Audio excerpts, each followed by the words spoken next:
You're tuned into Level Up Nation Network.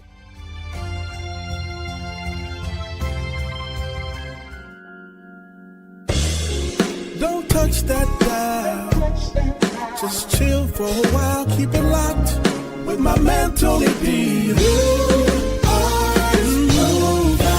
Welcome to something new, something you're not used to. It's fresh and guaranteed to bless. New artist profile. Yeah, it's a new day with a new sound. Keep it locked, you're listening to the new artist profile. Thank God for music. New music on the radio.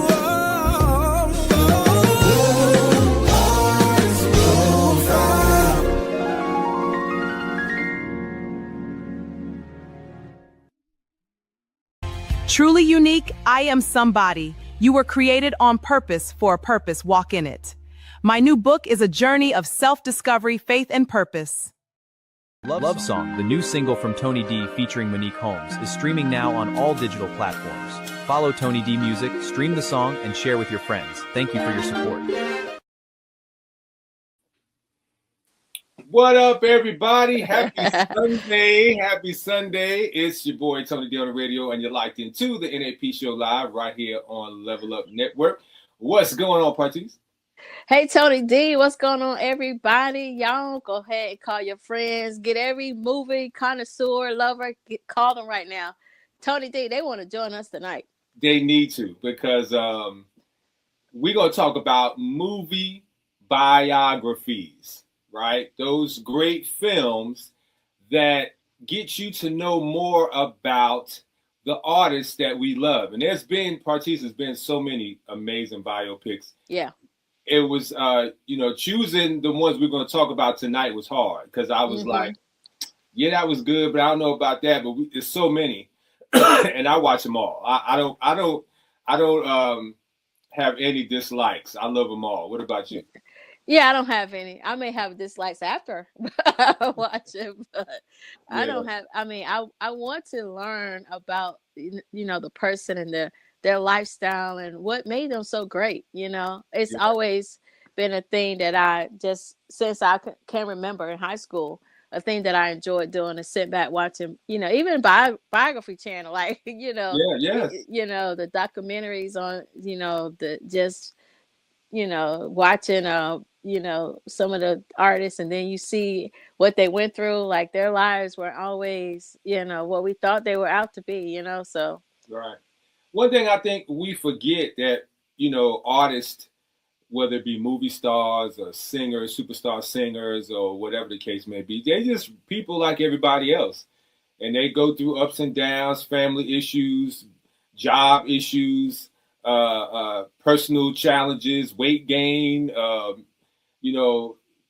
those mental issues. Yeah. We all they go through it. It just so happens that their job has catapulted them into the forefront. So I hope that we can begin to show some grace to these people and realize that, hey, they just regular individuals like us. You know what I'm saying? Yeah. Than me and you, Partice, except for their bank account maybe a little bit. Their bank account for sure is straight, but that they have more challenges with self-esteem and confidence, because they are, how do people perceive me when I'm on stage, when I'm off stage? Do people like me just because of, I'm on stage, or things that I can do to help, them look like they on the come up? They still say that I'm on the come up. Yeah. Well, we can say it. Yeah.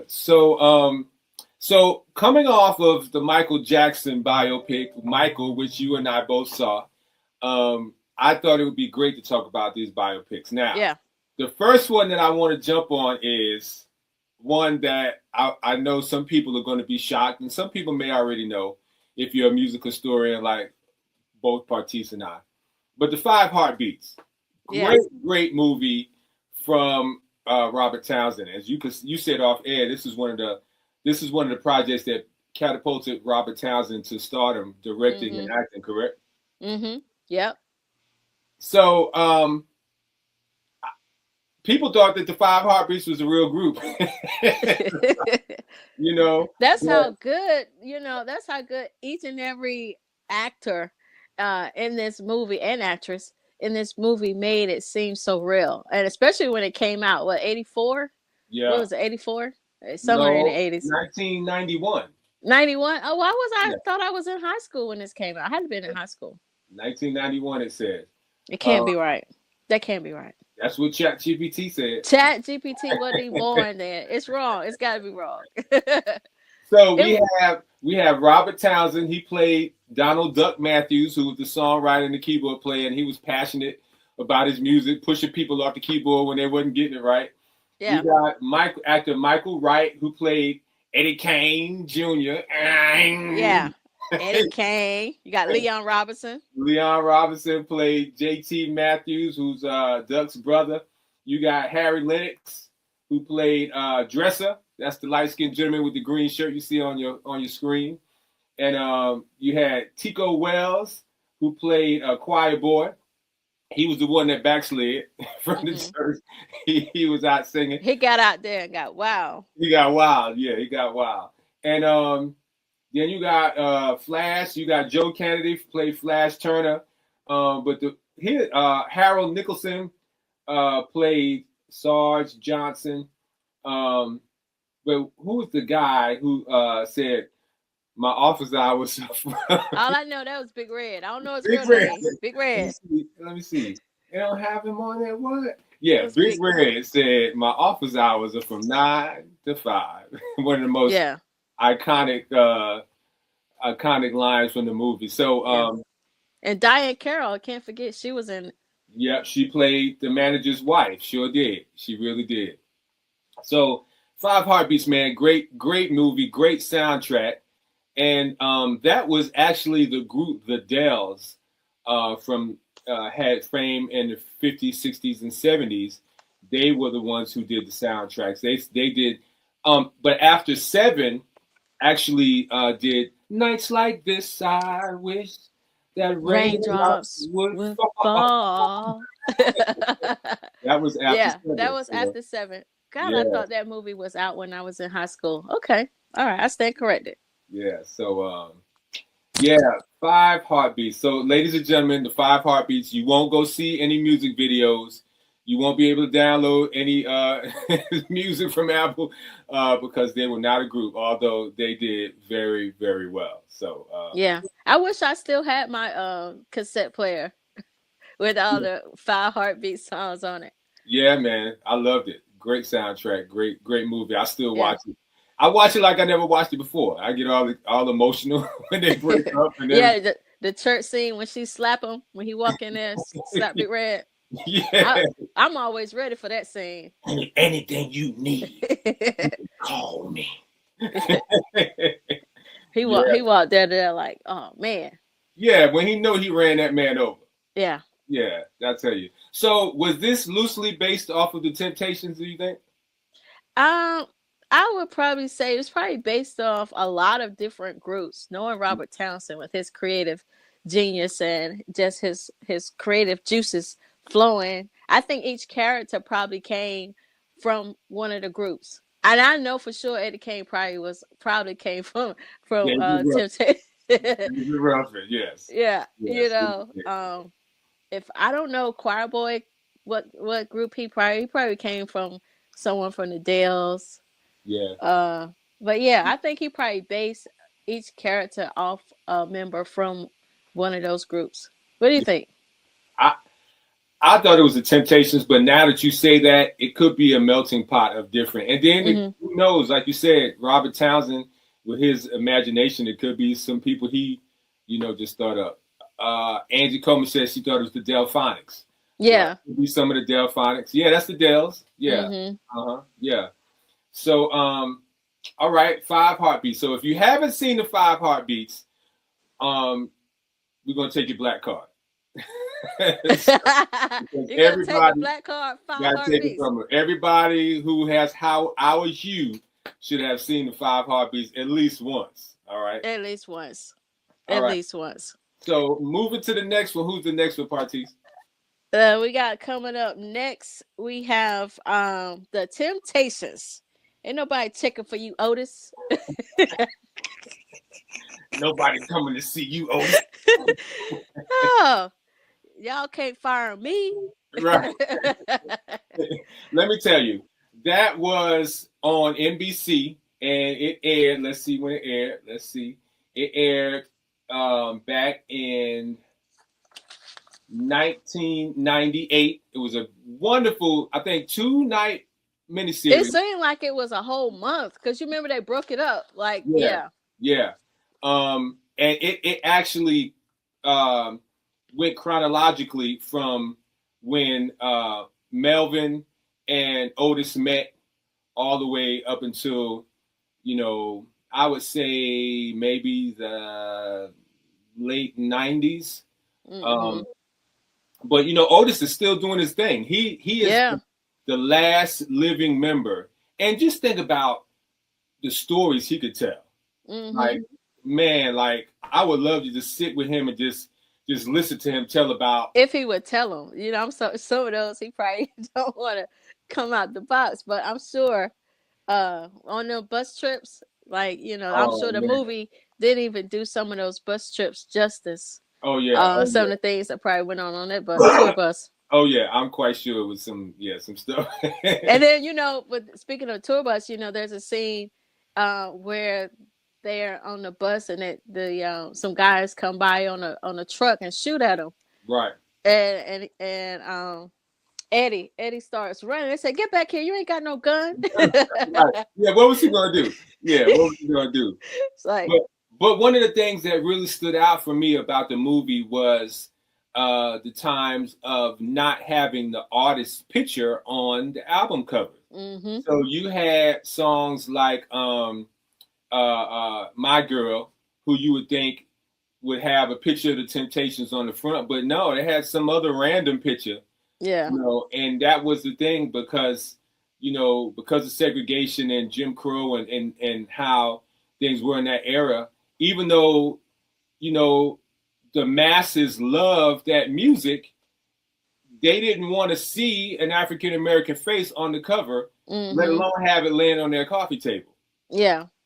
So what a sad disservice that was for the artists, man, not to have their pictures on the cover. Yeah, and and there's even a part in the movie where they say they believe their music helped break racial barriers because the first concert they would do in the South, the blacks would be on one side, the whites would be on the other side, and you had a sheriff or somebody standing between them, make sure they don't commingle. And I'm like, what is this? Like, right. So then the next time, they're able to take the ropes away. So I mean, there's a lot of things that was probably kept secret when it came to race and music and trying to pretend like black music wasn't. I was watching American Music Awards back in 84, 80. I can't remember when it was. Whenever they did We Are the World.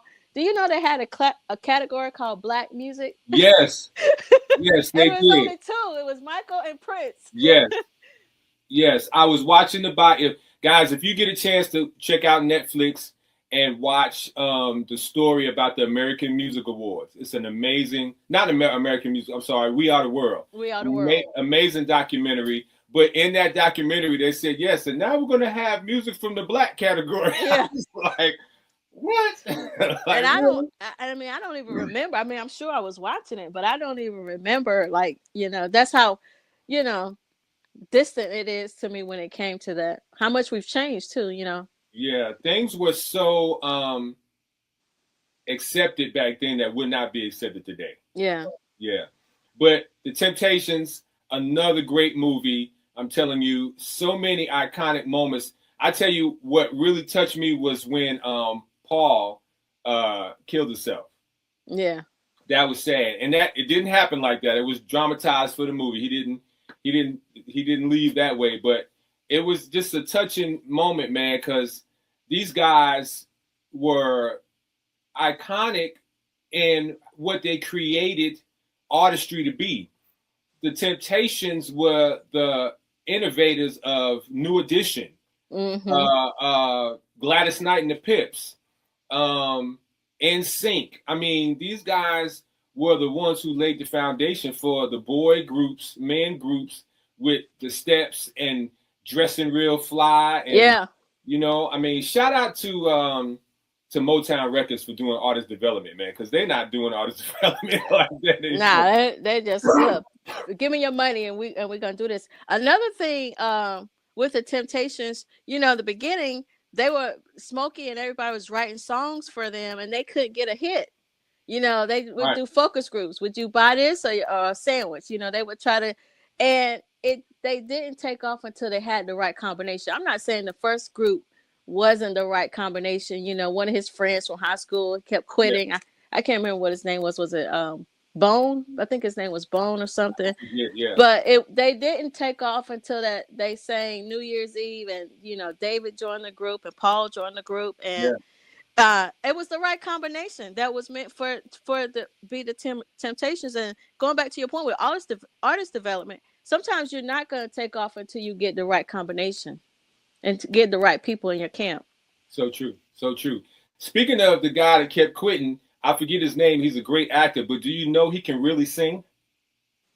Oh yeah, the milk truck. I know he was the guy with the milk truck, but I think it was Bone. I think his name was Bone. I can't remember. Let me see what. Yeah, ask your friend over there. Let me see if I got some notes over here, but I don't have it in front of me. Chaz Lamar Shepherd, Al Bryant. Yeah. So if you guys go to YouTube and put in the song by the West Angeles Church of God in Christ Choir, Lord Prepare Me. Yeah, Lord, I know that. Prepare me to be a sanctuary. That's him singing. Oh, wow. That is him on the lead, and that boy was blowing. Yeah, it was meant for him to sing gospel. He wasn't supposed to be hanging around. He wasn't supposed to be hanging around David. The Lord prepared him a place. But man, that movie really is, if you look at it and get the stories out of it, you know, as well as enjoying the greatness of the movie. There's so many stories that you can learn as an artist to teach you what to do, what not to do, patience, you know, not being so puffed up, being humble, you know, how the enemy could come in and destroy something good. So many stories in that movie. So yeah, great movie. All right, Partice, we're gonna move on to the next one. Let's see who is the next one here. Jamaica Man. Yes, Bob Marley. Down to Jamaica Man. One Love. Let me tell you, I wasn't really into reggae music, Jamaican music, even though in Queens, New York, it was a bunch of Jamaicans. But and I was young when Bob Marley passed away from heart attack. But this biopic was it heart attack or cancer? Or was it both? Cancer. Okay. You're right. This biopic was amazing. Shout out to Kingsley Ben Adir, who played Bob Marley. Like, there's some people who are so good at replicating real people till it seem like, in my mind, when I think of the real Bob Marley, yeah. Mm-hmm. Like when I think of David Ruffin, I don't think of David Ruffin. I think of Leon. Yeah. Yeah. You know, so if you guys hadn't checked this out, so many stories as well. Are you familiar with this one, Partice? Yeah, I'm familiar with it. I watched it on a plane. I was coming back. I was, you know, I fell asleep on it. I was in and out, but you know, I do remember just him trying to put on to stop the violence in Jamaica, and they were trying to kill him. You know, he was just so young. You know, I think that he was come from an interracial family. So yeah, I remember bits and pieces of it. I like the message of it, of his life and how he, you know, didn't really give up. You know, he quit trying to bring Jamaica together. He left, but he didn't give up on singing. He still would go other places, and that's a testament to the scripture. You know, you can't do good in your hometown. Sometimes they have to appreciate you gone before people can appreciate who you are, you know, while you're away. And then he came. Thank God he did come back, because it did make a difference. Yeah. I didn't realize how volatile Jamaica was in that time. It was so much unrest. The government was so crooked. Yeah. And they were really abusing the people. And then you had factions of the different Rastafari. They were against one another because of, trying to find food, trying to work monies and everything like that. And you always got your cells that's going to be violent, They actually came in and tried to assassinate Bob Marley in the house, So, man, I'm telling you, but it's crazy to me, Partice, how some families, music is in their blood. Yeah. Yeah. And the Marley and his wife, Rita Marley, she came from music as well. Yeah, she was one of the backup singers. Yes, and she actually could have gone solo, but she stayed loyal to Bob, even though Bob, because kind of was out in them streets. Yeah, they say he got other kids. He got got some kids out there. I didn't want him to put his business in the street. They did it, but they say he got some kids. He got a lot of children. And I think one of his sons might have taken up behind him without them kids. Yeah. They got some children out there. But it's like so many of them are amazing. Like they're gifted and talented. And he really Bob put reggae music on the platform. Like the very first song I remember from Bob Marley was "I Shot the Sheriff, but I did not shoot that deputy." Yeah. Now I didn't know what that song was about as a kid. Right. We were just singing it. Yeah. But now if you research it and you understand the context of the song and what was going on in that time, he wrote music that was timeless. Yeah. To what was going on, and it just kind of overflowed to us. You know what I'm saying? That's what music should be like. And that's missing now in music. The consciousness and the social justice. The compassion. We're not talking about him, but Marvin Gaye was that type of writer and singer. I was just about to say that. Yeah. Marvin's What's Going On album, I believe it's 52 or either 51 or 53 years old, has to be one of the most iconic albums of all time. Yeah. As far as talking about what was going on and what still is going on in society today. And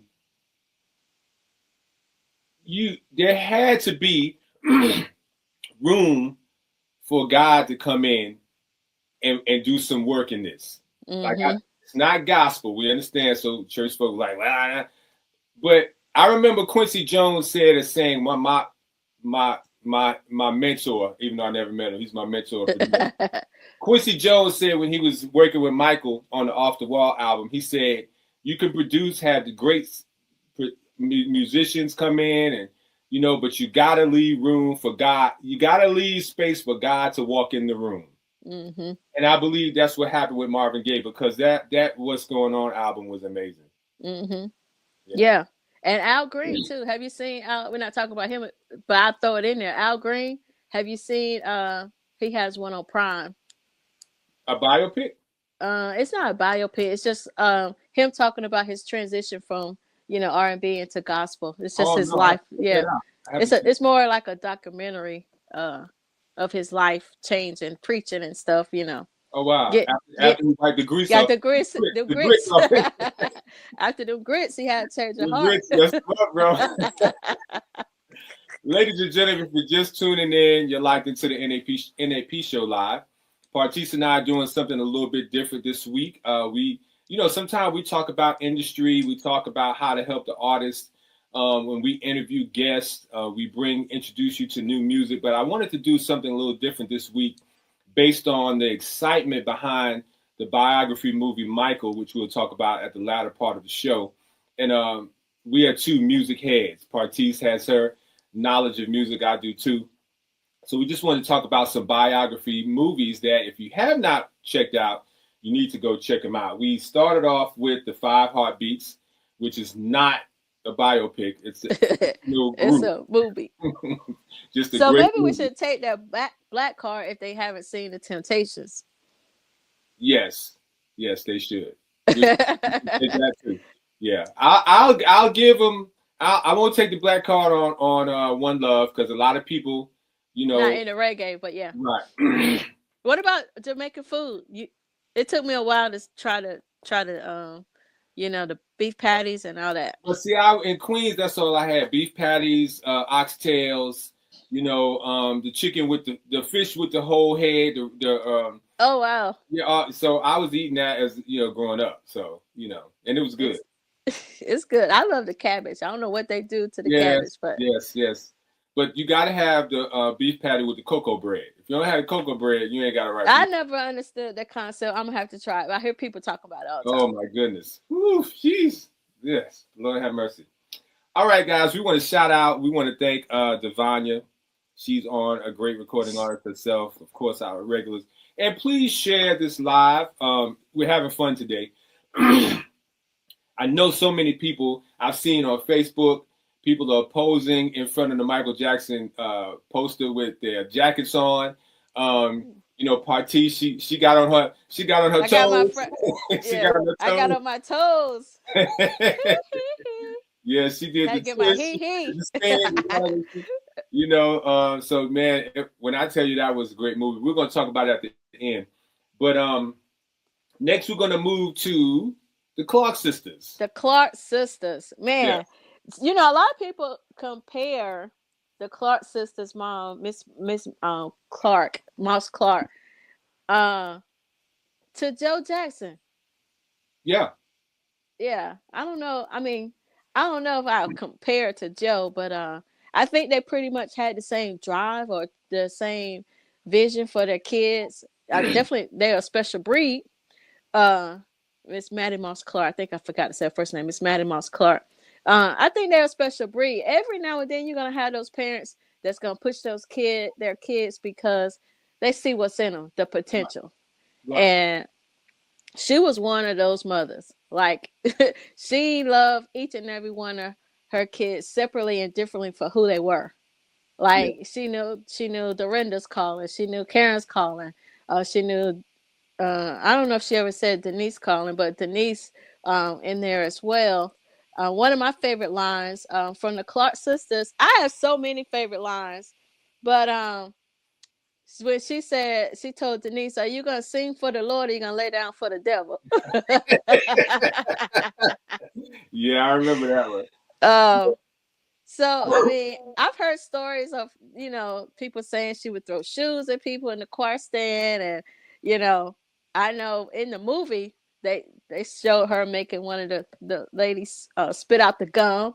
Yeah. Yeah. I think she just had some very high expectations and standards, and she knew that you could be great by trying to be average. So I remember those situations with the gum in the choir rehearsal back when I was a kid, sitting, while I was holding the bass and they teaching the parts, and people be like, my mother was the choir director, and she'd be like, Naomi, I know you ain't got no gum. Yeah, my mama was that kind. She was like that. So yeah, it was just discipline that a lot of those groups back then had. But if it were not for Miss Maddie Moss Clark, then the Clark sisters, they wouldn't be who they are. Yeah. So I always try to understand the receiver of the roughness, whatever thing it is, in sports or music, whatever, for the kids who's receiving the roughness, my heart goes out for them, because it's hard as a child or a teen to receive that demanding type structure, but you end up being an icon. Let's look at Serena and Venus Williams. Now they're not music, but man, their daddy was on them. You know what I'm saying? Mm-hmm. But if he saw first, he said, "I'm gonna get them out of this area, California, and I'm gonna learn first. I'm gonna learn tennis myself, and then I'm gonna teach them." And now they are who they are. Same like the Clark sisters. Maddie Moss was like, "Look, they gifted." And I know she saw Twinkie, the gifts, the sha-na-na she had on her from day one. Yeah. She used to tell Twinkie, you make poor decisions. You remember Twinkie? Yeah. Twinkie got a what was a Cadillac or some kind of car? Yeah, Sold her she took music that catalog. royalty money, boy. She was like, I'm rich. But You but know.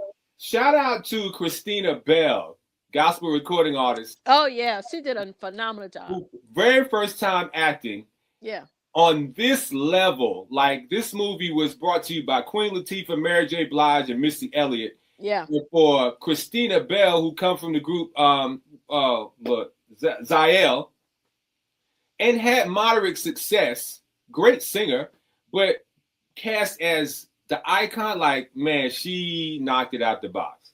She did. Yeah, great did. movie. Great movie.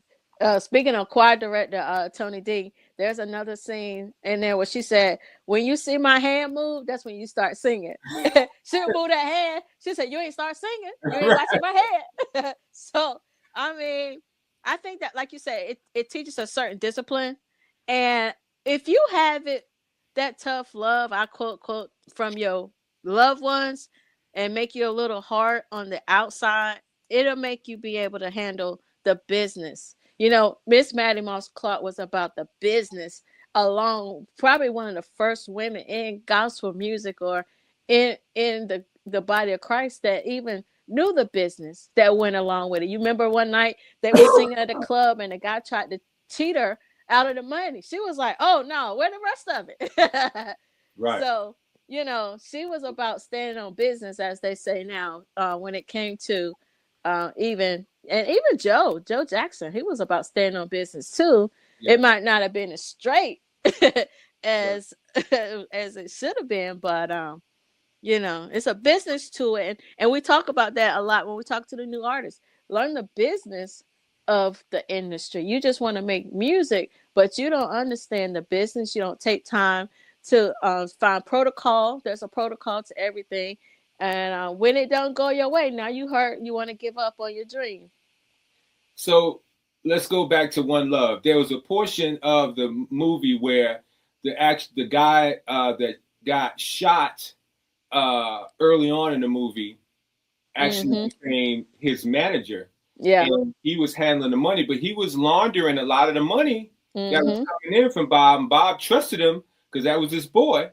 And his wife was like, "Hey, you so blind. Oh boy, he robbing you blind, bro." He was like, "Nah, man, not him. That's my daughter." You know, come to find out, old boy was robbing him. You know? He got a beat down for that too, though. He did. He got whooped. So you gotta try to stay on top of those things. And you know, you really can't trust.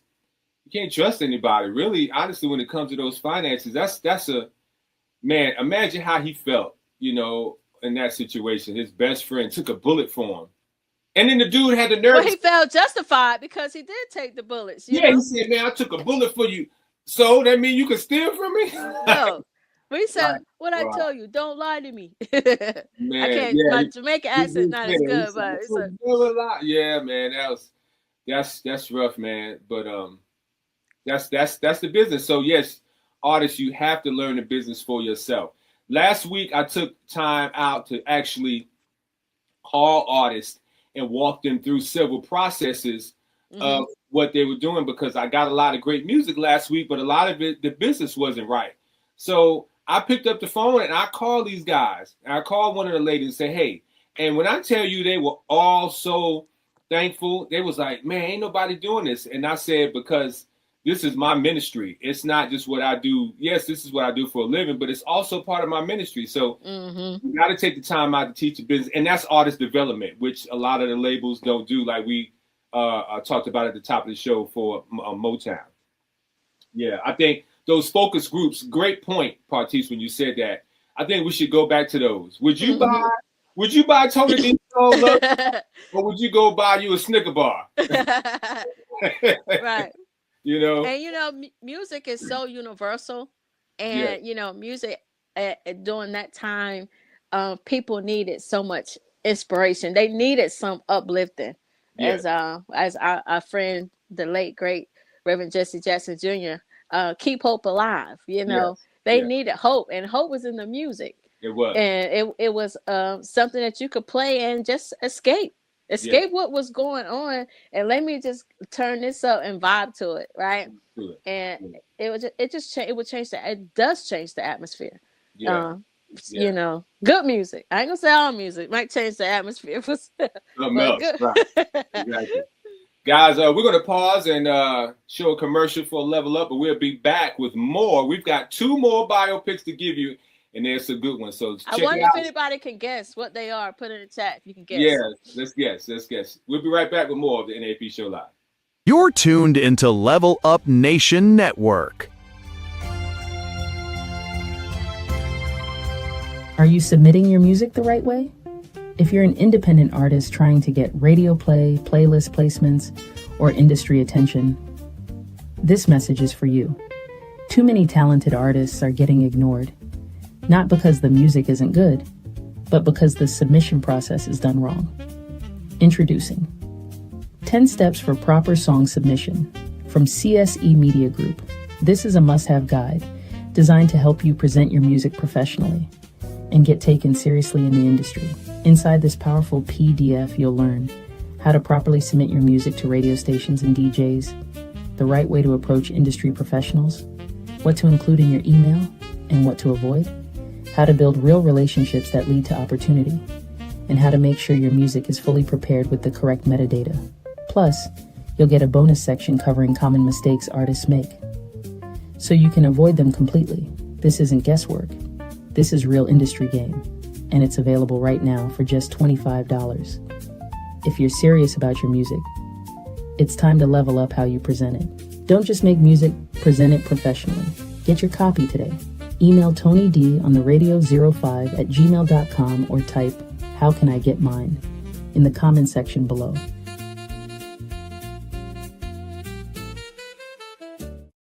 Level Up Nation Network is now seeking sponsors who want more than just advertising.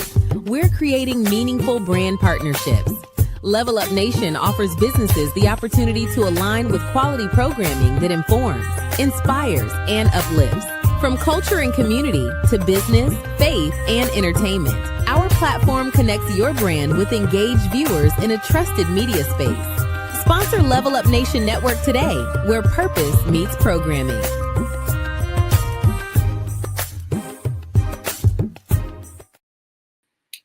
And we are back with NAP Show Live. And I'm so excited for several artists have purchased that book, that PDF. So if you'd like to, you can hit me up and I can send it directly to you. So you can make sure that you're submitting your music to radio stations the correct way. Like Partice said, that your business is right. Handle your business. Handle your business. Handle your business. All right, who's the next one, Partice? We got Ray. We got Ray Charles. What? Man. So of course, being my age, I was not around for Ray Charles. When I came into when I found about Ray Charles, he was an older guy, older gentleman. Yeah. I wasn't around in his prime. But when I think about Ray Charles, I think about Jamie Foxx. Yeah. Jamie Foxx epitomized. He crawled into Ray Charles' body. Like, oh my God. Man, amazing. And I'm so glad he got the Oscar because he deserved. Yeah. He definitely deserved. Ray Charles, I mean, when you say you think of Jamie, I never looked at Jamie Foxx the same for a long time after that movie because he, like you said, he was Ray Charles. I mean, I wondered did he ever come out of character? Like whenever they stopped filming, or he just stayed in character with Ray. They said he stayed in character. They said he stayed in character the whole time. Yeah. Yeah. So, wow. and I often wonder that about actors. Like I was,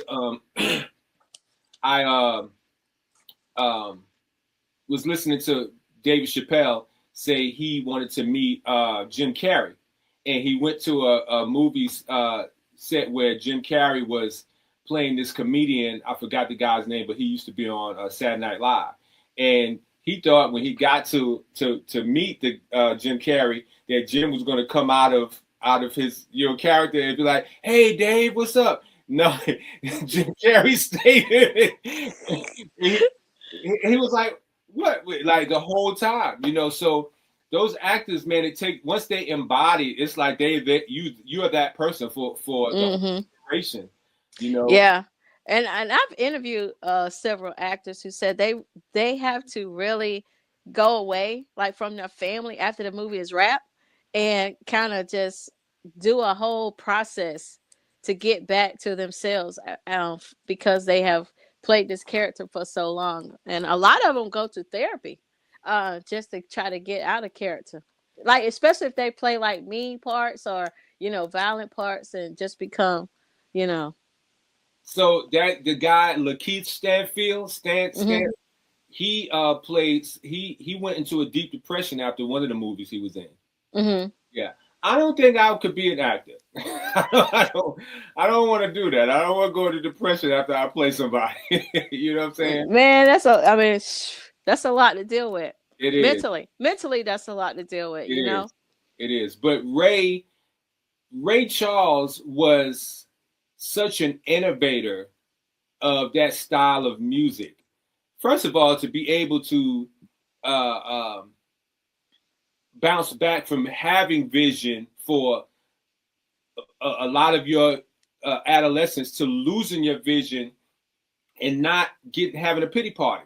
Mm-hmm. Like his mom wouldn't let him. His mom, yep. Mm-hmm. Mom's like, nah, bro, you go do this for yourself, you know. But Ray Charles was a strong will. And he also loved the women. Yeah, he did. He loved to roll them wrists. Yeah, he did. But man, I'm telling you, like his music, so many. I know that I was really introduced to Ray Charles music watching the Cosby Show. You remember what episode? You know the nighttime, baby. Yeah, nighttime is the right time. Yeah, and they do that for the parents' anniversary. Yeah. And man, I got to shout out Regina King too, because Regina King played Margie Hendricks, who was an amazing artist. Unfortunately, she passed away. I think she had some addictions that really kind of took her out. But man, Margie was bad. Like, she could sing. And that collaboration with a lot of them was amazing. But I love when in the studio he said, "What you gonna call the group?" He said, "Well, I think I'm gonna call you the Raylettes." Ray. Man, so many iconic lines from that movie as well. Yeah, and going back to joining, if people are just joining, going back to We Are the World, that documentary on Netflix, Ray came in and started playing it in gospel on the keyboard, on the piano. Yes, he did. He did the gospel version of it. Sure did. So somebody just said that Al Pacino, he had a hard time after Al Pacino had the Devil's Advocate. Yeah, man. Like, oh my, I couldn't, man. Acting, couldn't do it. I'll stay on the radio. It's a hard time coming out of radio personality sometimes. You're right. But see, this is me all the time, so I'm cool. Yeah. I'm always Tony D. But what's up, Bertrand McKinney? Congratulations on your Stellar Award consideration. Great honor for a Christian hip hop artist, man. So proud of you. So what stands out for you about Ray, Partice? I think what stands out to me is just to see how creative Ray Charles was, and how he, like you said, he didn't let his eyesight determine his greatness. He knew that he was great whether he could see or not, you know. So I think he also he channeled music into helping him with the disability, right? So he found out that he was smart. He found out that, hey, I could use this gift and I can get all these benefits. Who needs to see? You know, I'll figure this out later. Right. And I think one of the things that stuck with me from the movie is when, because Quincy told him, he said, "I'm not going to the South anymore, man. I'm not going to the Jim Crow South. You know, I'm going other places." He said, "Ray, you need to." He said, "Man, I'm going down to the South, man. That's where my people at." So he went down there and got here to Augusta, and had a big turmoil. They was treating the black people right. And Ray said, "I'm not performing," and they was like, "You'll never perform here again." He said, "That's fine," and he didn't come to after doing Georgia on My Mind song. Mm-hmm. Mm-hmm. You know? But of course, they had rescinded that before he passed, and he was welcomed back. But you know, he stood up for what he felt was right. Like, yo, yeah, you gonna let me sing, but you don't want my people to come in here? So no, I ain't coming. And that just it goes back to the unity and the universalness of the music, and how if we use that in our where we use that in a way that we can progress the nation, or a state, because guess what, he benefit Georgia on My Mind benefit Georgia more than it did Ray Charles. And when you think about it, because now they play that song in so many commercials when it related to Georgia. Yes. All the travel commercials. Visit Georgia. You hear that? Yeah. Mm-hmm. Yeah. It's so true. Before we go to the final one, I often wonder, like, when an artist that's still living, let's take Lionel Richie, can go back and listen to a song that is now a classic that people play over and over, and go back to when they wrote the song and recorded it. How does that make them feel? Like let's take All Night Long. All Night Long. You know what I'm saying? Like, so many Lionel Richies we can go on and on. Yeah, I mean, I really forgot how great he was. He sparked a movement. Lionel Richie in itself, he was great, And I think the same thing, he won like 8. He hosted that night, and 7. he won. Yeah. 7. American Music Award. Outrageous. I remember that as a kid. Yeah. He was great. Great. Before we transition to Michael, Lionel Richie wrote one of the dopest breakup songs, and if y'all don't know this song, you need to listen to it. Sail On. That song is so funky, but it's the smoothest way to break up with somebody. I thought you was gonna say hello. Is it me you're looking for? But that's not a breakup song. No, it ain't like Sail On. You broke up with her so smooth. Sail on down the line. Did he sing? Yeah, that's great. He sang Brandy too. Or was that the Commodore? That was the Commodore. That was the OJs. OJs, okay. Yeah. So he was with the Commodores. Remember they sing Jesus is Love. Yeah, he was with the Commodores. Yeah. The Afros. He didn't sing Brick House. Yeah. He did not sing Brick House, although he was with the Commodores. Yeah. All right. Go ahead. No, I'm saying they were just kind of jealous of him. It was getting to the point where he was getting all the attention. Hey, it's just like how they felt about Michael. Mm-hmm. I know that the brothers was kind of hating on him a little bit, like he get on my nerve, But if you've seen the movie, it was parts of Michael that just made the hair stand up on my arms. Mm. Like, shout out to Jafar Jackson. When I tell you, we talk about Ray and Jamie Foxx embodying Ray. Jafar was Michael. For young people who will watch this movie and may not even go to watch YouTube videos to see the original Michael, they will think that Jafar is Michael Jackson. Mm-hmm. That's how good he was. Yeah. In this role. Yeah, he was amazing. Yeah. And shout out to Coman Domingo playing Joe Jackson, because he did his thing with that one. He did. And Nia Long. Nia Long playing Catherine, yeah. You did great. She, Catherine really didn't talk a lot. She wasn't really in the public eye. But when she spoke, yeah. She spoke some stuff that make you think. Like she told Joe came in and was like, after he got that letter of getting fired, he said, I got my belt for him. She said, you can't whip them boys. Oh man. He said, if you don't like it, then you can leave. Yeah, and he won't go do that. Oh my goodness, Grace said she hadn't seen it, so we so Grace, looking forward to watching it. Yeah, give it away to we you. don't want to do too many spoiler alerts, but you have to see the movie because it. I tell you what, if you were a Michael Jackson fan, it just takes you back to living that moment, like just growing up from off the wall, just even just remembering back in the day, just wanting to be like Michael. I mean, I had a Jerry curl. I wanted to be like Michael. I had to get me a Jerry curl. So, well, I couldn't never grow that much hair. Couldn't get the rods in my little bit of hair. But I tell you one thing, I walked around with some high water pants on and some white socks. I sure did. Yes. And you tried to do the moonwalk? I tried to do the moonwalk. Yes. So let me tell you a funny story. I was on punishment when Motown 25 came on. I was in the bed. Did you see it? I didn't see it. I had done something at school, and my mother was like, when she said you was on punishment, you was on punishment. And let me tell you how shady my dad is. That's my dude.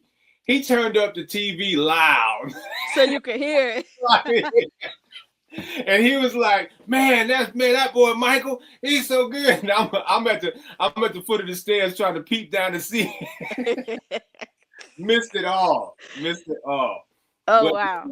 Man, I was sliding around in my grandma's hallway, like trying to do the moonwalk with socks. Because, back then they had the hardwood floors with all the wax. So it's easy to slide. It was slippery. Yeah. So I'm thinking I'm doing the moonwalk. But when I was in the 5th grade, I think it was Halloween. We did like a Thriller reenactment. Like we was dressed up like mummies, and we learned a little bit of the dance routine. So I mean, when I was watching it, I had forgot about that. Like those are the memories that came up while I was watching Michael, just being able to reminisce of the music and the influence that each and every album that Michael Jackson made. Every album, and if to hear Who's Loving You.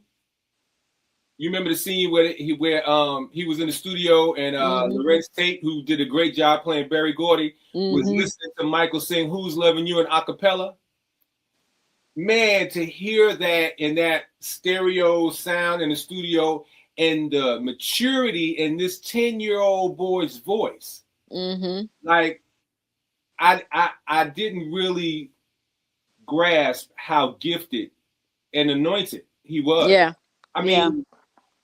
He had to have been, because this boy, Michael, was amazing from day one. And it's like he knew it. So I think he was kind of playing around with Joe a little bit when he was small. Like he probably he knew his own potential. Yeah. But I think a lot, going back to the beginning, a lot of things hurt his confidence and self-esteem, but he only felt more empowered when he was on stage. Yeah. Or just being able to go in the studio and they talked about how he didn't play instruments, so he made the music with his mouth. Yes. I don't think that was in the movie. I think that was on something else I was watching, but yeah. Yeah, he can beatbox like none other. Like Dougie Fresh and Biz Markie ain't got nothing on Mike. He could do it all. But and if you get a chance to ever go on YouTube, and they have a lot of producers who have the raw tracks of all these songs, and they break down Michael Jackson, a lot of Michael Jackson stuff. You need to listen to him sing Heartbreak Hotel, which is on the Charlie album, the Jacksons. I think that's their 3rd album with Epic. And he did the whole song. Like, that wasn't the brothers on background, that was Michael. You hear those raw tracks without any music and Michael singing. Like, it just, in my lifetime, R&B wise, I don't think there's anybody whose vocal ability, male, could touch Michael Jackson. Now, there's been some amazing guys singing. Yeah, right. Luther, but Michael is another level. It's another level in his lifetime. And speaking of vocals, I had the opportunity to interview Michael's vocal coach and the late Stephanie Spruill, who actually did the vocal training for the movie Michael. So just to be able to hear her talk about, and she's phenomenal. She starts singing. She starts singing notes. Like she did the background. Can you feel it? That's her. Those are her vocals. Wow. Yeah. So she is phenomenal. Like, yeah, I learned a lot just interviewing her about, even her relationship with Michael and all the other people she trained. And she also talked a lot about artist development, and it's just missing today. Yeah. Wow, we can go on and talk about this, but we've got to wrap it up. But I'm telling you, this has been a great show, guys. Share this and check out those biography movies. Amazing movies. So many more we could have talked about. Elvis, the one about Queen, Buddy Holly, the one Johnny Cash that Joaquin Phoenix was in. So many great biopics, but we chose these. But yeah, check them all out, man. It's amazing. Partice, I think your interview, we got a couple of seconds. Your interview's coming up soon about the interview that you just alluded to about the singer. Yeah, it's coming up this week. So I'm going to post more of the links and the stations because I really want everybody to hear, her take on it, vocal coaching and just artist development. So yeah, it's going to start this week. Of course, we're going to be on DAF, Darren Freeman in Nashville, Tennessee. We're going to be on in Augusta. Yes. With Tony D, and I'm going to be on some other stations as well. But definitely follow me so you can catch those links. But it'll be on every day starting Tuesday. That's what's up. Well, it's time for us to wrap up. Make sure you check out the shows after this. We've got The Herd coming up right after this. And then we've got CHH with Birdie and Kim. And then we've got the Pat Nash show after that. So stay right where you are right here on Level Up Nation. As always, trust in the Lord with all your heart. Lean not on your own understanding. In all your ways acknowledge God, and He will direct your path. Because living for God is as easy as ABC. If you always believe Christ, your life will never be the same. Because we serve a God who can do exceedingly and abundantly above all that you can even ask or think. So whatever you're asking God for right now, He can exceed that by $1 trillion. Make sure you're living your life G-rated. What's G-rated? Living a lifestyle that's pleasing to God and brings glory to Him in everything that you do. I'm your boy, Tony D on the radio. I love you, and there's nothing that you can do about it. Partice and I will be back next week right here. But until then, we're going to leave you with this last word. Chill. Don't touch that dial.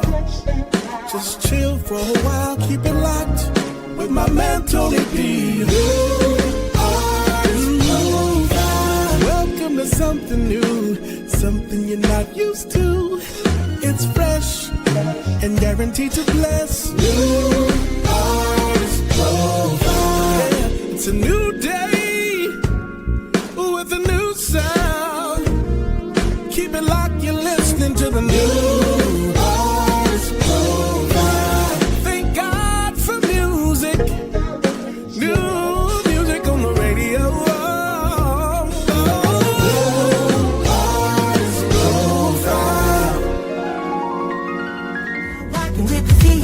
So tune in to the CHH. Yeah, this is the theme song, not an interlude. CHH with Kim and Birdie, I hope you're in the mood.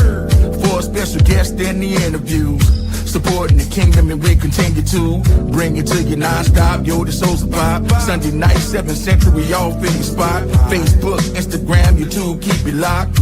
We Level Up Nation, we rising to the top. Yo, it's a Holy Ghost party, get your groove on. The KB double player, keep your move on. You can make the convertible if you groove strong. Come on and get your praise on for about an hour long. Shout out to Kim, yo, this is our song. You can check the times on, the show's coming on. Tell your friends to tune in, we won't steer you wrong. CHH with Kim and Birdie, tap in and cheer along. You're now rocking with CHH, so tune in to the CHH. Hello, everyone. This is Pat Nash of Pat Nash Talks. I'm here every single Sunday, 8 p.m. Central Time, 9 p.m. Eastern, and you can find us right here on Level Up Nation. We are looking for a connection, something real, something true. In a world full of broken promises, I still believe in you.